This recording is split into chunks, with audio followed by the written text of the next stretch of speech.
Good afternoon, everyone, and a warm winter welcome to this webinar about value. Just about every sentence you hear these days contains the word COVID, lockdown, and vaccine. But these are not the words we will be using today. Instead, we will be breaking away from those phrases trending on search engines, and we're going to talk about value. However, value is itself a term that is being thrown around a fair bit too. Everybody wants to deliver value, increase value, or focus the organization's strategy on value. But what does or should value actually mean?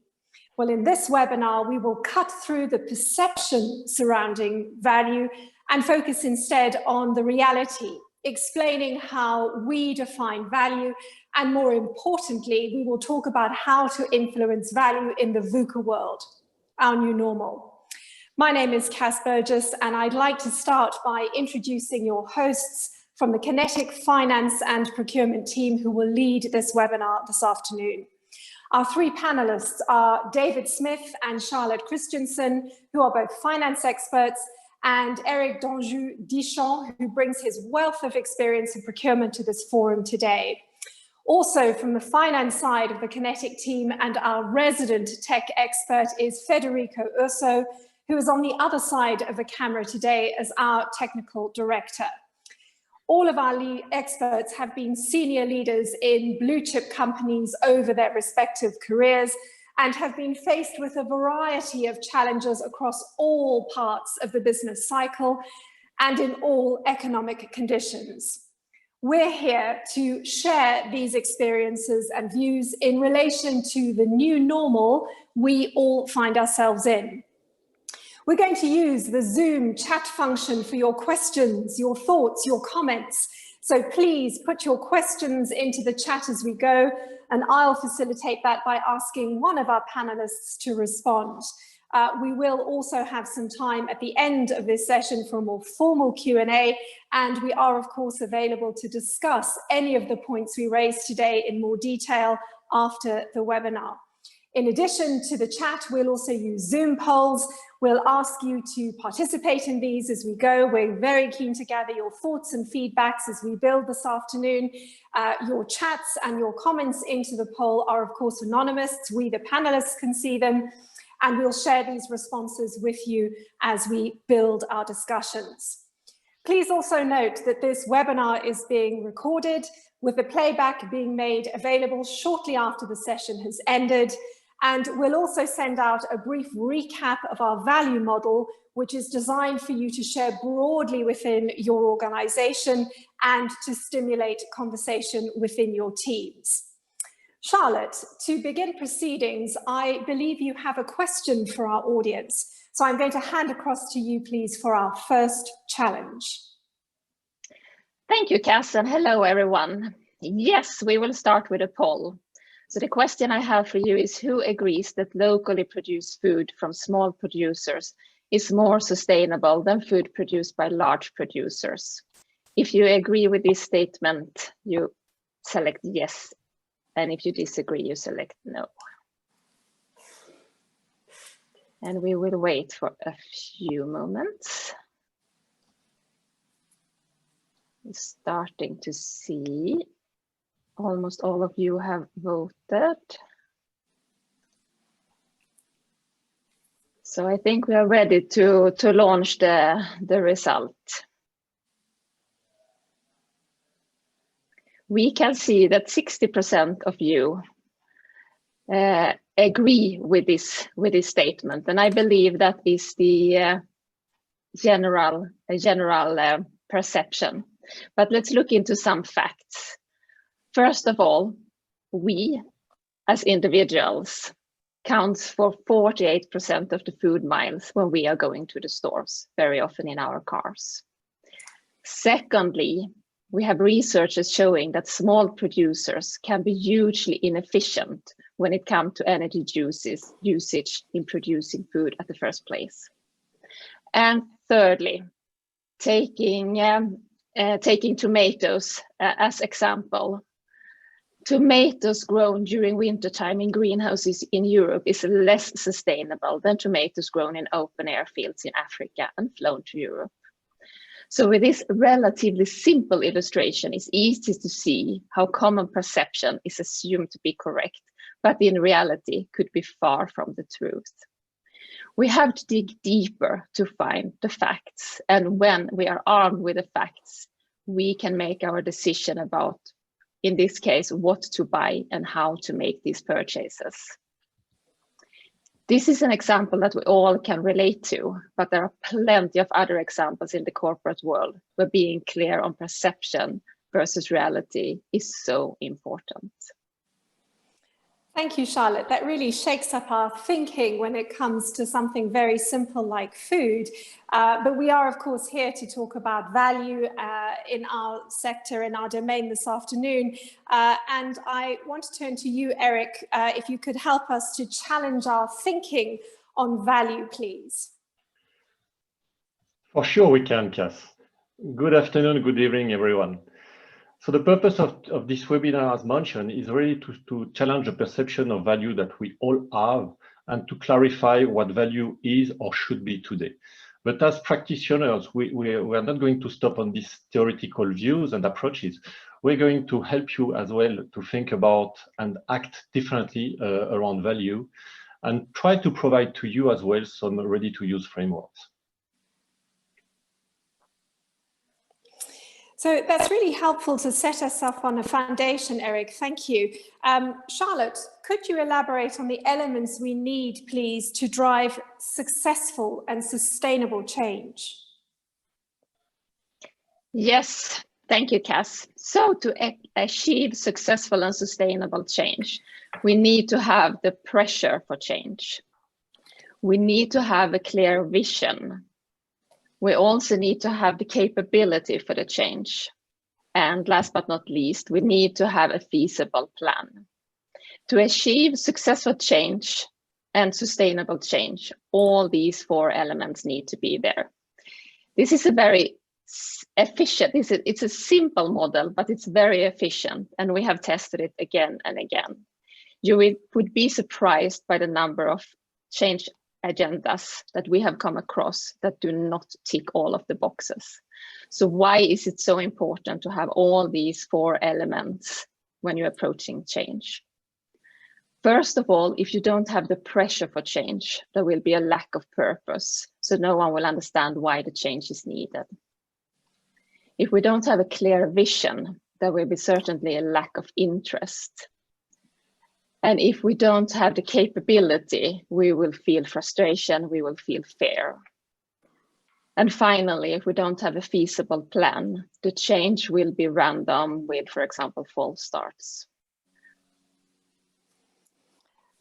Thank you, Charlotte. I think there's a lot to unpack there, as you mentioned, and I know you, David, and Eric are all going to delve into some of these areas a little bit deeper. Eric, can you take us back to the perception versus reality a little more, please, so we can be really clear on where we stand and how we build from here? So let's start with the perception first, Cass. Generally speaking, creating value from a finance and or procurement perspective is about reducing cost and increasing profit. We all know that. We all know that procurement is supposed to negotiate with suppliers, while finance function is supposed to drive budget processes and to drive reporting processes as well. That says, now it's widely accepted that corporations need to create value for all stakeholders and not only for shareholders. So let's focus on a few examples that are illustrating this. The first one is Business Roundtable, who is reporting that the focus on value for all stakeholders is now the way to operate in the future. Then we can look at BlackRock. BlackRock has very, very aggressive targets because they want to double the number of sustainable focus funds within the next decades, which is quite significant. And last but not least, United Nations has recently issued some principles for responsible investment, and already more than 300 investors are adhering to these principles. Big change during the past 2 years. So Eric, we're seeing a lot more organizations put purpose at the heart of their strategy. Where does this come from? How does it play into our discussion on value? And do you have some examples of companies that put purpose at the very center of what it is they do? Here we can take two examples. One example that we all know in the ice cream industry, and I'm sure that there are a lot of fans of ice creams, Ben & Jerry. Ben & Jerry is founded on a social mission encompassing all economic, social, and environmental aspects. And what they say to the customer, they say that you are not buying for yourself now anymore when buying to Ben & Jerry, but because it's good for the world. This is a change. They are not talking about ice cream anymore. They are not talking about vanilla flavor. They are talking about good for the world. The second example is about Lombard Odier, Swiss private banking. And Lombard Odier has reported that more than 50% of the world GDP is dependent on nature, whatever type of dependency. And as such, they are creating a new model that they are naming CLIC. CLIC standing for circular, lean, inclusive, and clean. This new model as well is a clear breakthrough compared to the old model where waste and consumption was the norm.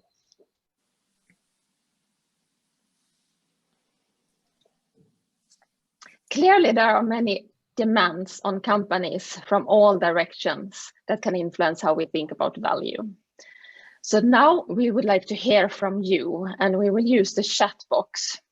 Could you please share with us the 3 biggest challenges your organization is facing right now? And I will ask Cass to read them. So please share with us in the chat box the 3 biggest challenges you are facing right now. So straight away, Charlotte, a couple of the participants have added cash management, using cash wisely. There's a theme there, work from home, lack of people on people. We have innovation coming into the chat box, transformation of the organization, how we move back to growth. E-commerce has come through from a couple of participants. Again, we have the theme of cash, digitalization.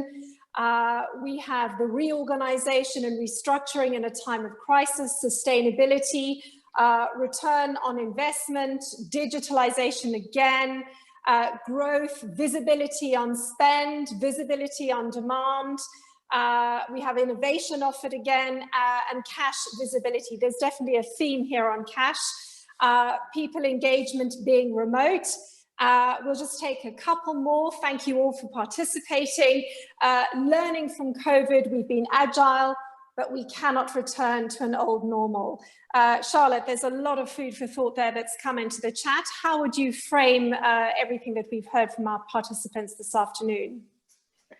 Thank you. Thank you very much for sharing. So I can see a few key topics in here. So we see a lot of words around the uncertainty, the cash visibility. We see many words around complexity. It's a complex situation. Managing cash, having the advantage, the competitive advantage. We see a lot around digitalization, and also some new challenges that I don't think would have seen here a year ago around the current situation that we are in with working from home, remote working, difficult to work as a team in this kind of environment. So thanks again for sharing. David, with that in mind, could you please elaborate around how to define value in this context? Thank you, Charlotte, and good morning, good afternoon, good evening to everyone, depending on your time zone. So I think Charlotte, Eric have begun to build some of the background here. So, well, what is this new normal? You've all heard of VUCA: volatility, uncertainty, complexity, ambiguity, and kind of been getting used to that as should I say, as an important acronym there. But in Kinetic, we've actually now added something else. We've added a C for crisis. Now you can say that the pandemic has brought that on, but really it's that point that there is now going to be permanent change, and that's why we've called VUCA. And it's very much the new norm, and we need to really be able to change our mindset to think about how do we live and how do we be successful in this VUCA world as individuals and as organizations. You know, I remember in my history that being part of kind of the CNN regions was kind of where always were things going on, and it was dynamic, etc. I think we are now all in those CNN regions or industries. That is effectively what we now have to anticipate and work within. So David, I'm hearing a lot of moving pieces, and VUCA with 2 C's obviously challenges the way we think once again. And I guess this brings us back to our definition of value. How can you walk us through how the way we look at value starts to change and where we need to move towards thinking about value in the VUCA with 2 C's world that you've just explained? Oh, absolutely, Cass. So if we look at the value journey, I think from the 70s, it was all about the money, the dollars, the franc was effectively at the time. Milton Friedman, you know, the shareholder is effectively king. If the shareholder's happy, everything else is going to be happy. That has begun to transition through to the 2000s, more with this CSR type of ECG type of thinking, to now towards something beyond profit, more purpose-driven, as Eric mentioned with Ben and Jerry. So really, the concept of value has changed, and companies therefore need to very much evolve and to adapt in this new VUCA world. And I think really the key here is that this is a real game changer for all companies and for all individuals within that. So I hope within this now we've, you know, back to the 4-box change model, you know, the case for why we need to change is clear. So as we move on, we'd like to get your thinking again via the chat box and really what drives value in your career, in your organization. And I would ask you there to think deeply about the value drivers. So we'll just let them come in, and Cass, if you can call them out, thank you. Sure, David. So again, do share your thoughts with us in the chat, and I'll happily relay that to all the panels, and we'll start to discuss. So we have a first offering of consumers. Consumers clearly being uppermost in people's minds, the consumer experience, suppliers with innovation,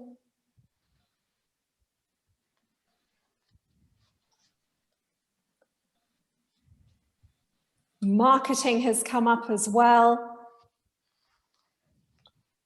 Client relationships, that was one that was hugely popular yesterday as well in this webinar.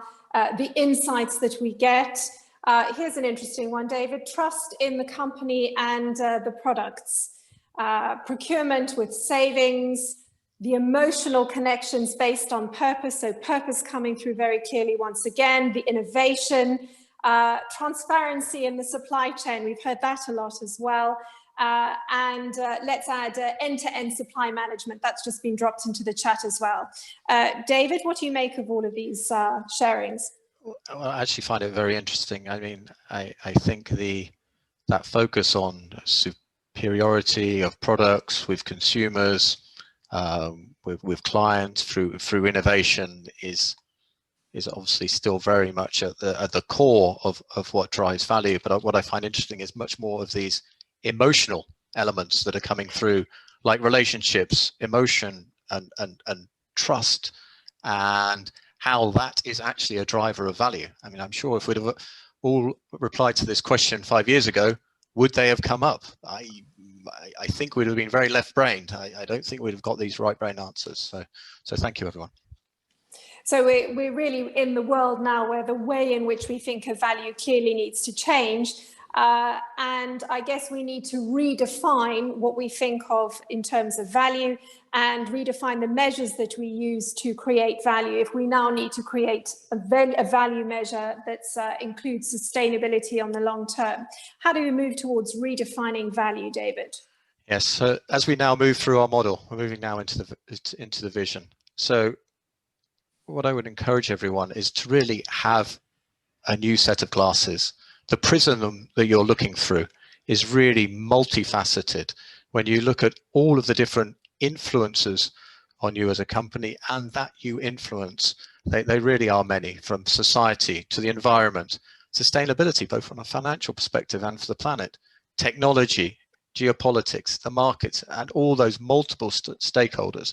Really, these are all now very important influences as we think about that. But then how do we redefine value when we're thinking about that? And the term that in Kinetic we're using is sustainable and inclusive value. And let me talk about that, each of those terms. The sustainable is really about the long term. And if I was to paraphrase a phrase, the quarter is dead, long live the quarter. We have to get beyond the quarter. I know it still exists, but how do we think beyond that? And then when you think about inclusive, go back to all of these different stakeholders beyond the shareholders, and how do you almost reward those broader stakeholders, which will ultimately drive value to your shareholders. And if I was just to share a quote with you from Paul Polman when he was CEO of Unilever, you may remember it was nearly 10 years ago, he actually decided to scrap quarterly reporting. Okay, and this was his quote at the time, which I think sums it up well. If you buy into this long-term value creation model, which is equitable, which is shared, which is sustainable, then come and invest with us. If you don't buy into this, I respect you as a human being, but don't put your money in our company. So I hope that's now clear in terms of really what that redefined value definition is. Now let's take that forward and see how do we really look to drive the value. What are the key strategies? So sustainable and inclusive. I probably will say that quite a few times, so apologies for the repetition. How do we do that? Well, firstly, you've still got financial TSR, total shareholder return. Should I say that's the historical way of looking at value, looking at your numbers, should I say. That is relevant still. Of course, it's still relevant, but it's not sufficient in today's reality. We need to really add 3 levers, which we're calling the VUCA value levers. Enhance stakeholders' satisfaction. So all those stakeholders we talked about before, how do you really enhance their satisfaction? How do you bring value to them? Best usage of resources. Think very broadly about all of your types of resources. Cherish them, and how do you maximize return on them? And then finally, leverage risk management. This is much more than just risk management. It's about really leveraging risk. I'm not saying everyone needs to be Elon Musk, but really use that as an opportunity to drive value. And when you bring all of this together, that then should lead to above average returns as a company by really having this emphasis on the VUCA value levers. And if you would allow me just to have another quote, and I just read this last night. This is from Christophe Baboul, who is the CFO of L'Oreal. And I'm sure many of you know L'Oreal. You would think of them as a reasonably, should I say, aggressive company. But let me read this. In the past, brand equity was definitely the main source of value creation. And in the future, there will be more sources of value creation, with sustainability being one of them. Analysts and investors are following with much more intention non-financial performance as much as financial numbers, and are already adapting their metrics to value companies in this respect. I am convinced the high share price of L'Oreal is partly linked to CSR. So he's making a direct link between CSR and that broader view of what we're calling the VUCA value leaders, and then the value that they're being able to deliver through their share price. So I hope that's clear in terms of the vision. So we'd now like to launch a poll, and we'll also take some questions at this point. So the question is, would you be able to apply this refined definition of value in your company? And we're forcing you to be yes or no. It's not a maybe.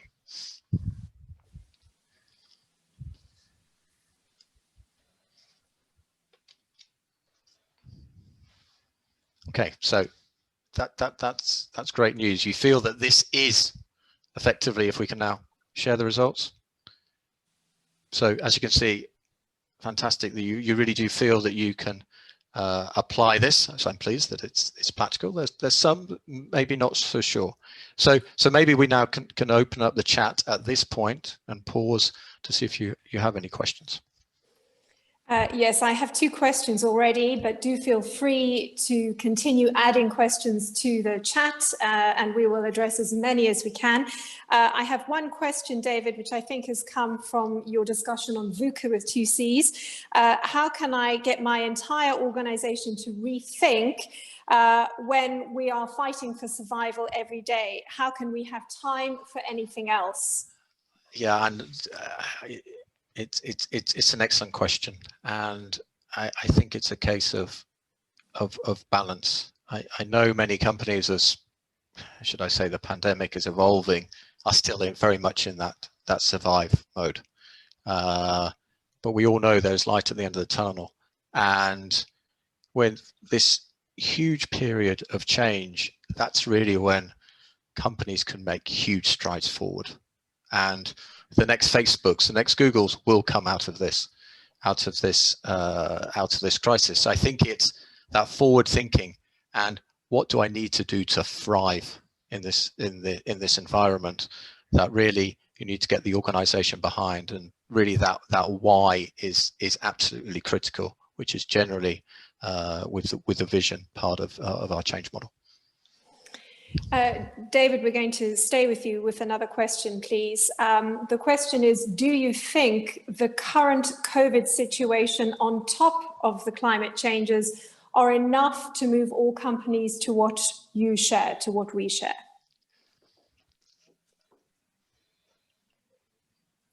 I guess, is COVID enough of a catalyst for change? I think that it will still be an evolution. I think this will quicken the dynamic, should I say, as COVID has, should I say, transformed, e-commerce versus bricks and mortar, 3 things have happened in 3 years, in 3 months, which normally take 3 years. So I think it will quicken the pace, because the importance of it is now so much more evident. So that is my view, and so I don't think it's necessarily, where some people might be concerned, if I move to this broader definition, am I actually being competitive or not? And I actually believe you have to think I will be competitive by doing this now. Thank you. I think we have time for one more question at this point, and we'll move to some of the questions at the end. This question has come from someone who's in a service-orientated business and depends on customer needs and requirements. How would you suggest to use influence so that there's a value shift more to these elements being discussed? How do we influence beyond just our core, perhaps? Yeah, and it's another good question, and I know in service-based industries, obviously the cost of the service and the quality of your service is still going to be paramount. But I think it's, and we'll come on to this, it's about trying to build the partnerships, build those relationships beyond those points, and broadening the discussion, and really how can you work together to a broader common purpose. Okay, thank you, David. So just before your poll, you were talking about a really complex ecosystem, but can you get us closer towards the strategies we should be looking for to drive value in organizations? Thank you, Cass. So we're now moving on to the capabilities part of the model, and we see 3 areas of capabilities that are critical to deliver sustainable, inclusive TSR, and I'll just pick up some points on these. The first one is people, and I think actually the key there is visionary leadership, and for me it's visionary leadership throughout the organization. In my experience, when you had middle management very much behind and understanding that vision, that transformed the very much the whole organization. So I think that's a critical element. The partners piece, we've kind of touched on that already. How do you really build those build those partnerships, build those relationships with whoever your partners may be. And they're much broader than you probably think, just with your customers and your suppliers. Work together based on shared values to have that positive impact together. And then finally, innovation.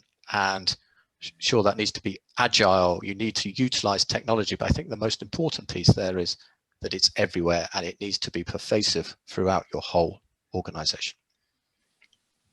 Okay, so maybe let me build on those further with some examples. So how do we take forward that VUCA value lever and then enhance stakeholders' satisfaction? Traditional category management focused on a spend and almost optimize that spend pool. Take that to more of an end-to-end business integration type of thinking. For your partners, again, take this partnership beyond the team. Look at capabilities that really serve just one business, holistically across the business. And I think the innovation piece is actually the most important. Work back from your customer and think, how can I drive what my customer needs all the way back through to my supplier? And then think about that. I think that's really probably the key piece of this end-to-end business integration. Then moving on, making the best usage of resources. Budgeting. I know probably everyone on this call has done far too much budgeting this year, too much red pen. And I know that's tough. And how do you think, do I progress from spend to more of a value concept? And this really for me is having a different perspective on your spend, whether that's by cost category, whether that's by cost driver, by supplier. Really then look to impact across your organization, all the partners that you need. Have an owner's mindset. And for me, an owner's mindset is really think about not costs as costs, but as investments where you can make choices, because that's ultimately what they should do. They should drive the business and then utilize dashboards, analytics to help drive and visualize the best usage of those resources. And then finally, how do I leverage risk management? And this is really moving from a traditional view of risk management to something that's much more integrated, much more vertical. Traditionally, we think of risk management in its silos. There's finance, there's quality, there's operations, etc. Everyone has their different view of risk management. How can you bring that together? How can you have a integrated risk management where decision making is consistent and there are consistent frameworks you can apply? Then using advanced risk analytics, which is relatively simple now, get those early warning systems and helping you to be proactive. So that's where we really are on in terms of capabilities. So if we can now move on. So we have another poll then. So looking at people, partners, and innovation, which capability would be the most important to you? And I know this isn't an unfair question. I'm asking you to pick one, but let's just see what we come up with.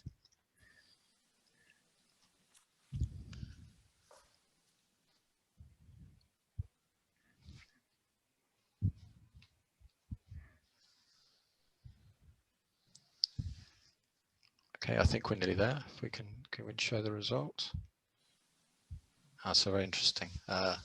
So 73% of you people, and then a spread between partners and innovation. My personal view is I completely I agree with that. If I was to give you a little anecdote, I used to work at P&G, and they used to say, take away all our factories, take away all our offices, but let us keep our people, and we will build the organization back up in a number of years. So I think always people has to be at the heart of everything. So I guess I applaud that sentiment. So let's move on now and look more closely at that plan element. Thank you, David. So as you said, let's move to the fourth pillar of our change model, which is a feasible plan. And we're going to try to give you some insights for our visible change and some insights that you could apply pretty immediately. The transformation, we see this transformation into 3 different steps. First of all, important for us is the situational assessment. You need to know where you are coming from you need to know your baseline, and you need to know it from an engagement standpoint, where your organization is, how your organization is ready to change, and from a fact-based standpoint as well, what figures, what data are telling you in terms of performance and in terms of upcoming performance as well. The second element is, what are your how to win choices? And in that respect, we think that buying smarter plus planning smarter plus operating smarter all together is a key element to change. Then you can build your strategies to support this how to win choices in terms of spend management, in terms of strategic sourcing, in terms of process, and in terms of behaviors. Finally, equally important, your capabilities.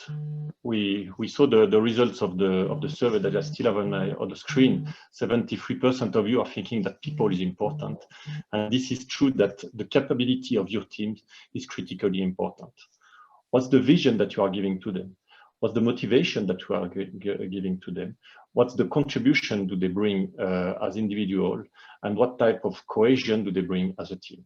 So all of these elements are for us very, very important and should help every organization to manage the change. But let's go in more detail into the three how to win choices.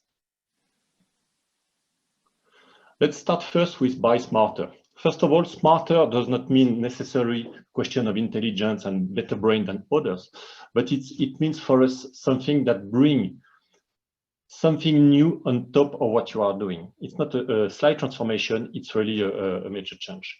And in this area, we think that speed to market is super important. You need to be first before your competitors. We think in terms of inclusivity that having a value chain that cares about the end-to-end is extremely important. But probably most important for us is the market intelligence. We all have some market intelligence developed in our companies. We all think that we have wonderful reports. We all think that everything is relevant. But don't you think that artificial intelligence or digitalization should help us to get even more information from what's available outside of our company? Because a lot of information, a lot of data are there. So should you think that artificial intelligence could bring better real-time intelligence, better real-time reporting, better real-time benchmarking? Should you think that artificial intelligence could help sourcing leaders to scout differently, moving from top of the mind supplier base that is coming from the sourcing leaders to a far more deep dive into the broad supplier base through artificial intelligence? Now you can be equipped with that type of solutions to go out of the market and to build upon what you already know. And we have an example from one of our customers we are working with. We did some transformation in the indirect, and we use this type of smart market intelligence, smart scouting intelligence. And what was interesting is that by doing so, we could confirm that what they thought was right, some of what they thought was right, but we could bring as well some new ideas, some new solutions that were really giving them a competitive advantage. Let's go now to spend smarter. Spend smarter as well, it's a combination of three elements, but we would like today to focus on ROI-based decision. Why? Because we think that ROI is still the driver, but the way ROI is estimated and valued might change a bit. And let's have a focus on one customer example. Someone came to us because in his company there was a concern about the investment processes, the investment decision making, and the overall investment management. It was probably, as the person said, too much intuition driven.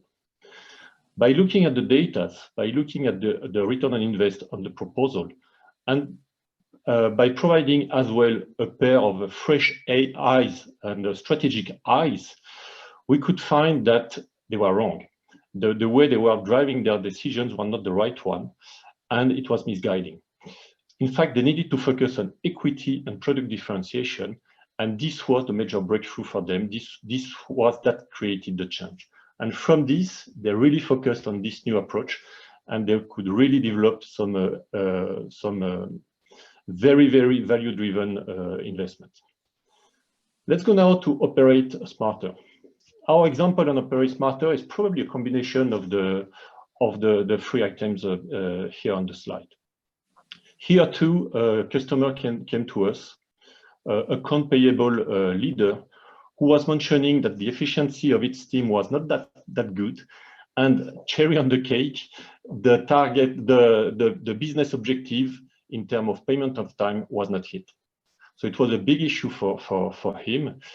He did everything he could do in terms of analyzing the performance of the team, looking within the boundary of account payable, what was going wrong, could not find any solution.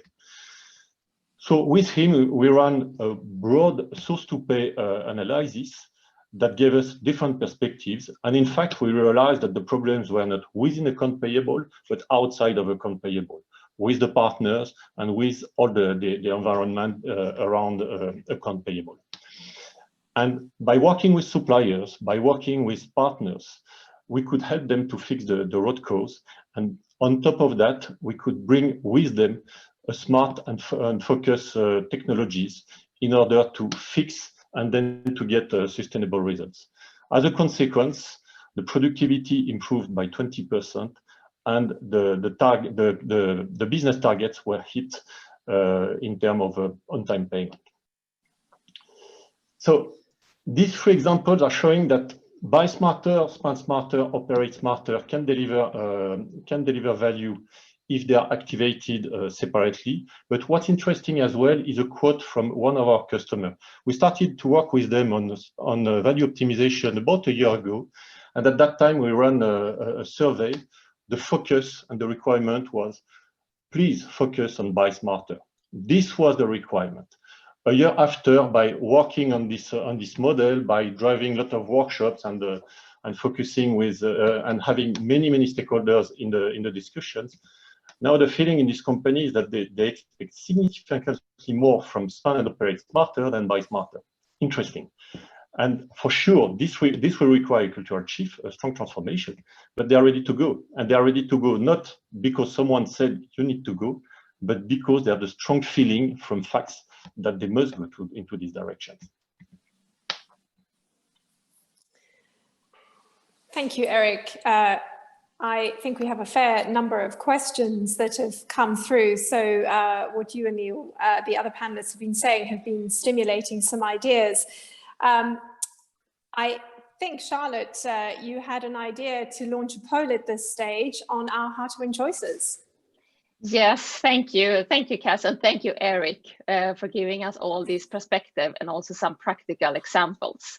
So the question I would like to ask is, which one of these buy, spend, and operate smarter choices would bring most value to your organization? And I see you already started to answer, so we will give it a few minutes for everyone to have the chance to vote. Buy smarter, spend smarter, or operate smarter. And I think you will have a few more seconds. Then we are ready to launch the result. Yes. So very interesting to see that 76% of you believes that the operate smarter is the one that could bring most value to your organization. With that in mind, David, could you please bring together all the elements that we need to create successful and sustainable change? Thank you, Charlotte. So let's go back and just remind ourselves. So pressure for change, VUCA with that double C, the new norm, the new mindset that we need continuously. Then in terms of what is the vision going forward, sustainable, inclusive value creation, and really utilizing those three value levers: enhancing stakeholder satisfaction, best usage of resources, and leverage risk management. And then capabilities, so important. People, partners, and innovation. And then still needing a very feasible plan and focusing that on the three smarters of buy smarter, spend smarter and operate smarter. And then if we're just to take that forward, don't forget you need all four. So have VUCA to make sure that, yes, I know it's a period of change now, and we all hope, and that we will be getting through this, but that doesn't mean that we're not really in a position of permanent change. So there really will always be that need and pressure for change. Have that idea of sustainable, inclusive value creation. I think there is always that tendency to go back to finance, to total shareholder return, but try and keep that front of mind. Then build those capabilities, people, partners, and innovation, as I said. And what we generally see, capabilities is the key area where our clients struggle, but if you get it right, can really make the difference. And then finally, really build that plan and make sure that you focus on which lever is more important for you, or if they're all important, whatever really it works for you. Thank you, David. So now it's time to hear from our audience again. So we would like to hear from you based on what you have been hearing today. What is the one thing you would change tomorrow in your organization? And please use the chat box to share. So what is the one thing you would change starting tomorrow, given what you have heard today? There's a wonderful comment that's just come through, Charlotte. I would change my boss. Okay, yeah. On a similar note, change the owner mindset. Sustainable and inclusive value creation takes time. Are investors patient enough? Do we have that long-term element in terms of investor expectation? Owner mindset. Focus more on the individual within the team. It's a great sentiment to think about this refocusing on individuals. And one participant has shared with us, focusing more on the individual with the team. Thank you for sharing. So some really, really good points coming through. I think it has been time to recap. Today, we have challenged the perception of value and clarified what value is today by establishing a new value definition. We have elaborated around capabilities needed to maximize sustainable and inclusive value creation with practical examples on how to leverage the value levers.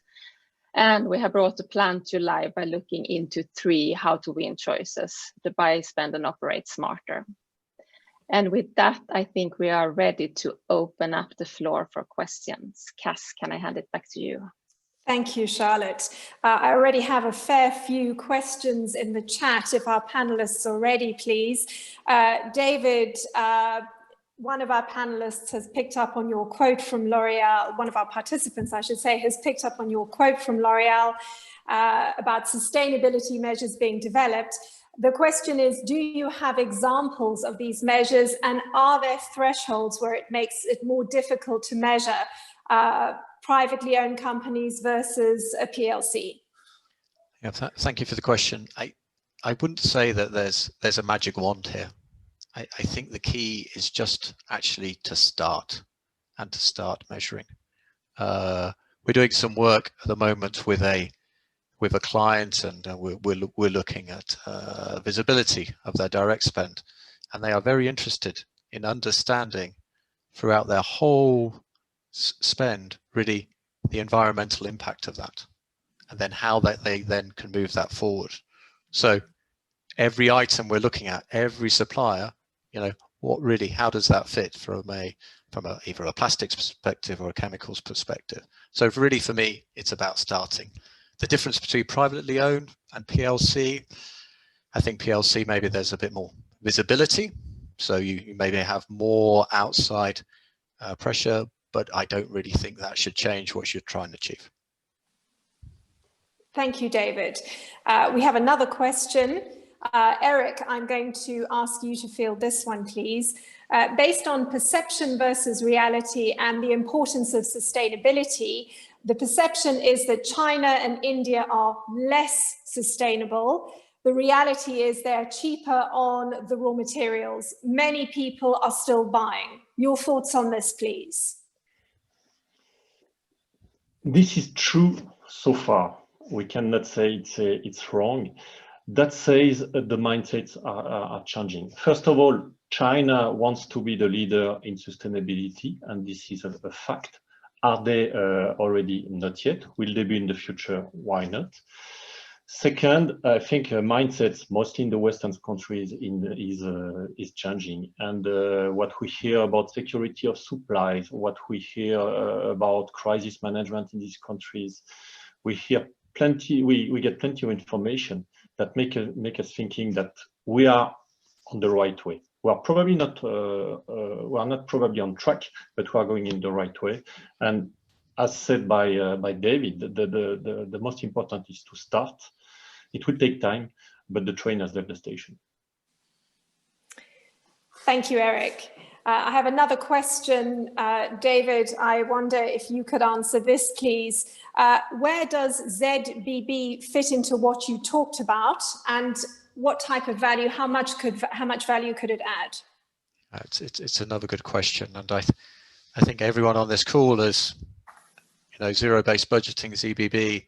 It's the good, the bad, and the ugly, should I say, in terms of what is achieved and potentially what it's not achieved. But I think for me, it's more the mindset and the thinking.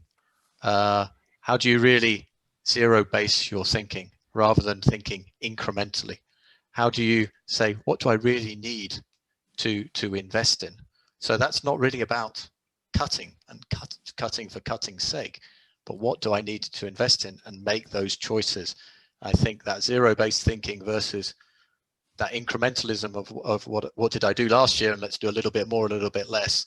I think that's the key piece. So I think it fits in very well. Thank you, David. Charlotte, I have a very quick question for you, please. The question's been raised, could the existential pressures that COVID or government measures have created bring us back to more total shareholder return in the total shareholder value in the short term? In other words, I guess the question is there a risk that although we would like to think long term, what we have in place because of COVID keeps us in the short term? It's also a good question. I think what we see is that COVID brings new perspective and new ways of thinking into the pot here, and from the topics that are coming up and being discussed around people, innovation being more important, shows that it's actually the opposite way around. It's more of the catalyst to drive us further into this long-term sustainable thinking. Thank you, Charlotte. David, I have another question, which I think is heading your way. This came into the chat while you were talking about people, partners, and innovation. And somebody put in the chat, people over processes and tools. And the question that's come from that is, how does top management see the value of the people element? Do you have a comment for us, please? I think it's a very good question. And I think that the learnings from this whole work from home period have been very instructive here. And what we've seen and what you see is the companies that have been very clear on what are the performance measures for people and managing them to those performance measures that are very closely linked to the company key objectives and really cascade up and down have been the ones that have been successful. So I think the key is to have really very good performance measures and measure people based on that, based on their results, rather than what they may be doing, their activities, etc., their processes. Thank you, David. I have another question from a participant who was asking you about ZBB before. Which solution do you have to allow us companies to have better visibility on cash and spend? Yeah, and I could talk about Kinetic's Kinetic solution, but the key really is to take all the data that you may have within your your financial system, behind your vendors, all that transactional level detail, to be able to sort that into a way you really can drive insights, be that by supplier, by category, by business unit, in whatever way works for your business. And with those insights, use tools. We use a tool called Power BI, a Microsoft tool, to really provide visualization, and a tool that's very user friendly for the whole organization to use, and to be able to draw more insights, and then ultimately with those insights define choices and drive more value. That's almost a picture, David, of taking a tub of Lego bricks and sorting everything very clearly into size and shape. So we have a picture of what we have and where we start to play, which I thought about when you were talking about the how to win, the where to play choices that you were explaining, the levers. Who has the next question, please? Again, do feel free to use the chat that we have. And I think our panelists have time to take one or two more questions if there's anything else you would like to ask this afternoon.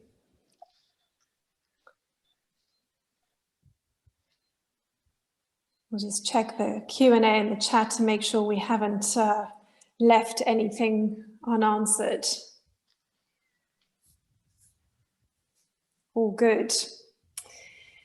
Well, I think having to engage and optimize and improve in so many different areas that we've been looking at today may seem a little daunting, but I guess the reality is we're unlikely to ever have the luxury again of only focusing on one area within the value equation.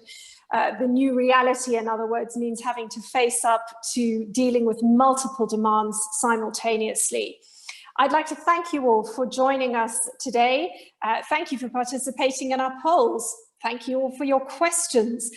We'll be expanding our discussion on how to drive value through leveraging the VUCA multiplier by buying, spending, and operating smarter. And we have a dedicated webinar for each of these topics. Please join us in the new year for the first of these 3 webinars to see how Buy Smarter could help you increase sustainable and inclusive value. Again, we'll send you a short summary of the VUCA multiplier and the value model today. We'd love for you to share that widely within your organizations and to stimulate conversation within your teams. And we'd love to continue this discussion on what value means to you. So thank you again. Stay safe. Happy holidays. And we look forward to reconnecting with you at the next webinar in this series. Thank you and good evening.